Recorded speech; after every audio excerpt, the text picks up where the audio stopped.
Bom, pessoal, eu quero falar de um outro tema agora que é importante também. Nesta terça-feira, a Câmara dos Deputados está na expectativa para o anúncio do candidato apoiado por Arthur Lira para sucedê-lo ali na presidência da Câmara. Eu vou conversar com o Bruno Pinheiro, que vai trazer as informações para a gente agora. O Arthur Lira convocou uma reunião com os líderes. Bruno, bem-vindo. Essa já é uma segunda reunião. Ótima tarde a você, Evandro, a quem nos acompanha. Sempre uma alegria, uma honra e uma satisfação. Arthur Lira reuniu ontem com nomes do agronegócio, hoje com diversos líderes. Essa reunião está acontecendo na residência oficial. E a expectativa, como nós já estávamos adiantando ontem, após uma reunião com representantes do agronegócio, é que na quarta-feira, amanhã ou até o final dessa semana, Arthur Lira indique então o nome que vai receber a sua chancela, o seu apoio 100% integral para disputar essa eleição e se tornar o seu substituto na Câmara dos Deputados. O que está indicando até agora é o nome de Omar Nascimento, da mesma legenda ali de outros aliados de Arthur Lira, do Centrão, inclusive, que já esteve ao lado de Arthur Lira, assumiu como líder do bloco de Lira recentemente. Então, Omar Nascimento é quem deve receber esse apoio de fato. E aí a gente fez um levantamento hoje, um pouco mais cedo, olhando aqui no site da Câmara dos Deputados, todo o uso de recursos dessa verba, da cota de cada deputado que recebe um valor,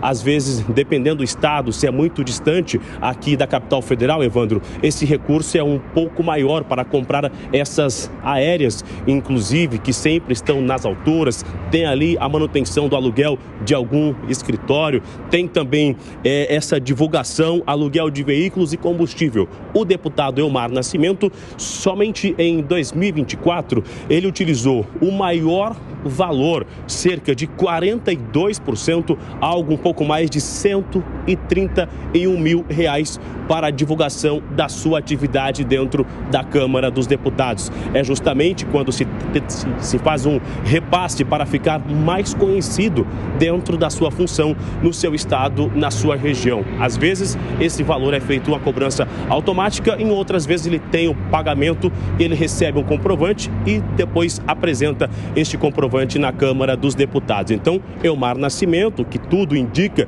que será o indicado de Arthur Lira, nos últimos dias, nos últimos meses, vem se articulando e utilizando essa verba, inclusive, para divulgar a sua atividade, ficar mais conhecido na sua região e automaticamente, de forma nacional também, é o que tem esse registro e esse levantamento feito hoje através da equipe aqui da Jovem Pan. Evandro.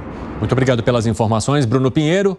A gente tem, essa tela para colocar aqui. Vamos trazer então essa ilustração e manter para o comentário aqui dos nossos analistas. Nós estamos falando de R$ 131.320. Então, isso com a divulgação da atividade parlamentar. Se a gente olhar o gasto do deputado Omar Nascimento com a cota em 2024, a gente está falando de 310.959. Te surpreende, Gani? Não me surpreende, me entristece, porque eu vejo que isso é a ponta do iceberg. Muitos parlamentares têm estes gastos excessivos. Muita gente pode argumentar dizendo que, mas isso, na conta geral, no gasto público, não faz diferença. Faz sim, porque há uma série de gargalos no Brasil. O Brasil é uma casa cheia de goteiras, E se a gente resolver todas essas goteiras, resolve, em parte, esse problema fiscal. Porque essas goteiras, esse pinga-pinga do gasto público, forma uma verdadeira piscina de gastos. E isso daí, além disso, tem um aspecto moral também, Não é só pela quantidade, mas também tem um efeito de sinalização. Porque, veja, se o parlamentar não dá o exemplo, com que moral o Congresso Nacional cobra o Poder Executivo para a responsabilidade fiscal? A sociedade inteira, ela quer gastar, é ajuste fiscal para os outros. Para mim, não. Infelizmente, quem paga essa conta é a gente, é a própria classe produtiva. E essa classe produtiva, infelizmente, não tem mais voz na política. Está cada vez mais distanciada do poder. Os poderes não não representam mais a classe produtiva, só que é justamente a classe produtiva que sustenta todas essas mordomias. Exatamente. Agora, ô Zé Maria Trindade, há necessidade desse tanto de gasto num momento de tentativa de sucessão? Pois é, necessidade que há, não há não, né? Mas o pessoal gosta da história, né? Eu vou te falar aqui como é um gabinete. Olha, primeiro, um mandato parlamentar, ele é surpreendente. Às vezes, são 513 deputados, né? Nós, profissionais de imprensa, trabalhamos ali com 84 e dizem que eu sou muito generoso, porque os outros desaparecem. A gente nunca fala, nunca entrevista e não sabe o que faz. E eles trabalham muito lá o local. E como é que eles fazem? Eles têm a possibilidade de contratar aqui muita gente, né? Até 60 assessores. Como eles fazem? Eles deixam 3 assessores aqui em Brasília. Então, muita gente acha que os deputados têm assessores aqui, não é? Eles têm assessores lá na base. E aí eles colocam, pulverizando a verba, porque eles têm uma verba de contratação de livre provimento. Significa que eles contratam quem eles querem, né? Mas quando eles saem, são todos demitidos. E não tem fundo de garantia, não tem nada. É demissão imediata. É um regime especial de contratação.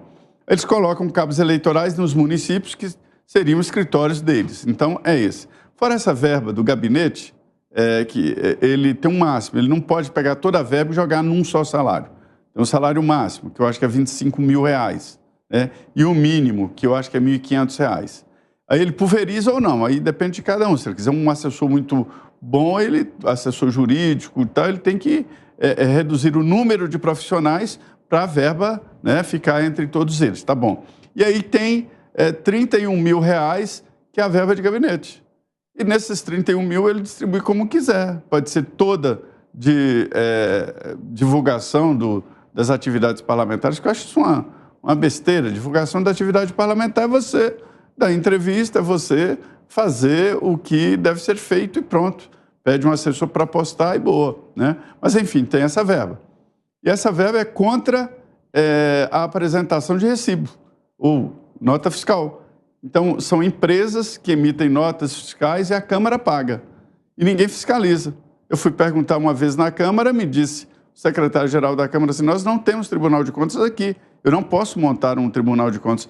E eu até fiquei feliz, porque seria outra fonte de despesa para montar esse tal Tribunal de Contas da Câmara dos Deputados para investigar as notas que os parlamentares apresentam. Então, essa é a realidade, cada um gasta como quer. Tem alguns que não gastam nada, acham um absurdo gastar, mas a minoria. No mais, meu amigo, eles olham com lupa onde pode tirar o dinheiro, né? Tem gente que gasta de combustível, dinheiro ou litros de gasolina que dá para dar não sei quantas voltas na Terra e na Lua e volta. Ou seja, fica evidente que ele não gastou aquilo em gasolina, mas pegou nota. Aí você vai ver lá, é uma nota de um posto de gasolina da família, de um amigo, de um primo, e aí você vê evidentemente que se trata de uma falsidade. Mas não há investigação. Então, não me surpreende que ele tenha gastado essa dinheirama toda em qualquer coisa que seja, mesmo que fosse em restaurante. Gustavo Segré. Primeiro que estava ouvindo com muita atenção Zé Maria, que sabe muito desse assunto. Pelo que eu entendi, Zé Maria, por favor me corrija se estou interpretando errado, ele tem um salário dele, além disso tem 31 mil para despesas e além disso tem a possibilidade de contratar um monte de gente, dependendo de 1.500 a 25 mil reais de máximo. E aí pergunto, quando alguém tem a vontade de entrar na política... Não é só isso, ele tem várias cotas, são as cotas, tem várias cotas. Aí ele tem o salário dele e tem um gabinete. No gabinete ele tem uma cota de eu não me lembro exatamente o número, mas eu posso trazer aqui depois, uma cota, ele tem 130 mil que ele divide em quantos funcionários ele conseguir desses 130 mil. Ele pode reduzir em salários maiores, mas não pode aviltar e contratar por 1.000, né? Então tem freios. E foram colocados aí diante de falcatruas. Era a mulher que pegava o salário máximo de 30 mil e assim por diante. Foi proibindo, né? Foi fechando portas. E tem a cota de telefonia, tem a cota de viagem, de selos. Já se descobriu que o deputado pegava os selos do correio e vendia para correio terceirizado, para você ter uma ideia. Então, olha, onde puder sacar...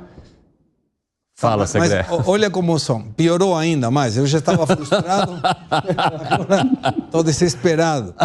Mas aí você vai. Como uma pessoa pode ingressar na política? Tem que ter a bênção do presidente do partido, porque senão ele ficaria sem recursos para a campanha. Então o sistema está blindado. O sistema está blindado para aquele que conseguiu de alguma maneira entrar, ele consiga ficar aí. E eu não deixo de ser um empreendedor. Quando o deputado fala, eu sou um empreendedor, ele está certo. Ele contrata um monte de gente, muitas vezes nem sabemos para que contrata. Quando tem verba de divulgação, e eu sou contra a verba de divulgação em todos os sentidos, do governo, do judiciário, do legislativo, se alguém tem que contar para a população o que faz, é porque a população não está sentindo que isso está sendo feito.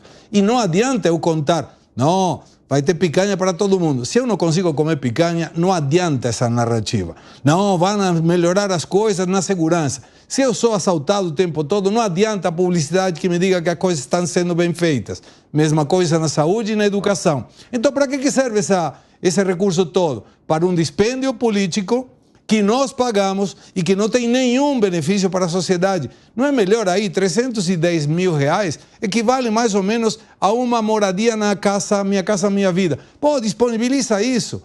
Toma o exemplo numa comunidade e pega parte do recurso para que crianças dessa comunidade possam ser melhor alimentadas e vai acompanhando e possa ser um projeto de demonstração de que como melhor alimentação de 0 a 4 anos, melhor desenvolvimento cerebral, ajuda o desenvolvimento cognitivo e essa pessoa, dia de amanhã, não vai precisar do apoio do Estado. Nós hoje temos 50 milhões de pessoas com Bolsa Família e 38 milhões de pessoas com CLT. Qualquer coisa que venha depois é narrativa, é papo furado. O que interessa é o que sente a pessoa no dia a dia e não adianta divulgar quando a pessoa na base não está sentindo aquilo que está sendo divulgado.